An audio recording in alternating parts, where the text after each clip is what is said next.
The reason you have to stop collecting sap is when, if it gets too warm too many days in a row, then you don't have that pressure, that temperature change to create the pressure, and the sap slows down. But also the leaves are already on the trees. So many people think that the buds don't even show up on trees until the springtime.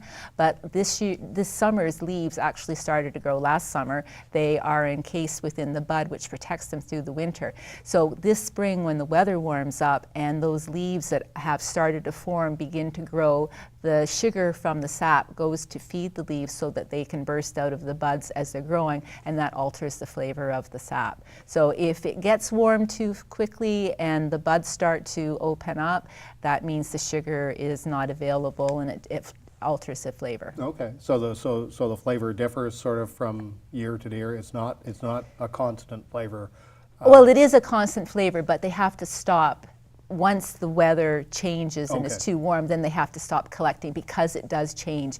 Apparently the pioneers used to turn that buddy sap, as they called it, into a type of vinegar. It really had quite a opposite flavor from the sweet syrup we're so used to on our pancakes. Talk about polar opposites. Yes, yes. Tell us a little bit about what people will see if they go out to the Campbell area on the weekend of the 21st, 22nd? We have historical displays open from 9 o'clock to 4 o'clock, both on the Saturday and Sunday. We have the First Nations, the early pioneer and the late pioneer, as well as some modern methods of collecting sap. So when you first arrive, you can hopefully, if the weather is cooperating, see some sap dripping from the tree. You can wander over to the Aboriginal area.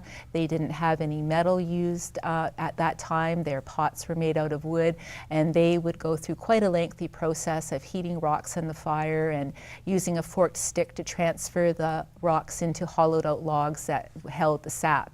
And it could be a 3-day process to boil down that sap to turn it into syrup. It was a very dark color. It was a much stronger flavor than we are used to having, because at that time it took so long to cook, and the sugar that was put in on that first day would still be in the hollowed out log on the 3rd day.